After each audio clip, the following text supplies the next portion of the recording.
राम जन्म की कथा। पौराणिक कथाओं के अनुसार भगवान राम का अवतार त्रेता युग में हुआ था।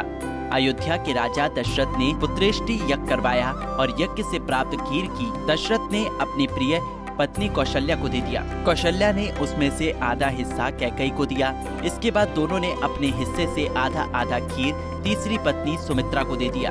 इस खीर के सेवन से चैत्र शुक्ल नवमी को पुनर्वसु नक्षत्र एवं कर्क लग्न में माता कौशल्या की कोख से भगवान श्री राम का जन्म हुआ। इसी तरह कैकेयी से भरत तो सुमित्रा ने लक्ष्मण और शत्रुघ्न को जन्म दिया। रामनवमी व्रत कथा। पौराणिक कथा की माने तो भगवान श्री राम, माता सीता और भगवान लक्ष्मण वनवास जा रहे थे। उस वक्त प्रभु श्री राम विश्राम करने के लिए थोड़ी देर रुके। जहां भगवान विश्राम कर रहे थे वहीं पास में एक बुढ़िया रहती थी। भगवान श्री राम, लक्ष्मण और माता सीता उस बुढ़िया के घर गए। उस वक्त बुढ़िया सूत काट रही थी।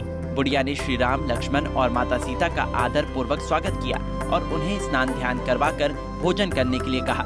ये सुनकर श्री राम ने उस बुढ़िया से कहा कि माता, मेरा हंस भी बहुत भूखा है, इसके लिए पहले मोती ला दो, फिर मैं बाद में भोजन करूंगा। ये सुनकर बुढ़िया बहुत परेशान हो गई, लेकिन बुढ़िया अपने घर आए मेहमानों का निरादर नहीं करना चाहती थी। इस वजह से वो दौड़ते दौड़ते अपने नगर के राजा के पास गई और उससे उधार में मोती देने को कहा। बुढ़िया की हैसियत राजा को मोती लौटाने की नहीं थी, लेकिन फिर भी बुढ़िया पर तरस खाकर राजा ने उसे मोती दे दी। बुढ़िया दौड़ते हुए उस मोती को लेकर भगवान श्री राम के हंस को खिला दिया। हंस को खाना खिलाने के बाद बुढ़िया ने भगवान श्री राम को भी भोजन कराया। भोजन करने के बाद भगवान श्री राम जाते समय बुढ़िया के आंगन में एक मूर्ति का पेड़ लगा गए। जब पेड़ बड़ा होता गया तो उसमें बहुत सारे मोती होने लगे, लेकिन बुढ़िया को इस मोती के बारे में कुछ पता नहीं था। जब पेड़ से मोती गिरता था तो उसकी पड़ोसी उसे उठाकर ले जाती थी। एक दिन जब बुढ़िया उस पेड़ के नीचे बैठकर सूत काट रही थी तो पेड़ से एक मोती गिरा। बुढ़िया ने मोती के गिरते ही उसे उठा लिया और उसे राजा के पास ले गई।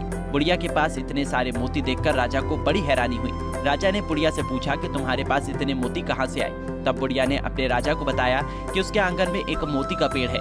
ये सुनकर राजा ने तुरंत उस पेड़ को अपने आंगन में लगवा लिया, लेकिन भगवान श्री राम की कृपा से राजा के आंगन में लगा हुआ मोती का पेड़ में मोती के बजाय कांटे लगने लगे।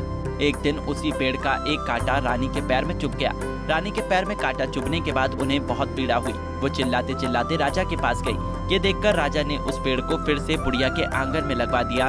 प्रभु श्री राम की कृपा से पेड़ में फिर से मोती लगने लगे। अब जब पेड़ से मोती गिरता, बुढ़िया उसे उठाकर प्रभु के प्रसाद के रूप में सभी को बांट देती थी। इसी तरह की और भी जानकारी लेने के लिए हमारे चैनल को सब्सक्राइब करें और नई वीडियो की नोटिफिकेशन के लिए बेल आइकॉन दबाएं। अगर आप ये वीडियो फेसबुक पर देख रहे हैं तो वीडियो को लाइक और शेयर करें। साथ ही अपनी राय कमेंट बॉक्स में जरूर बताएं। धन्यवाद।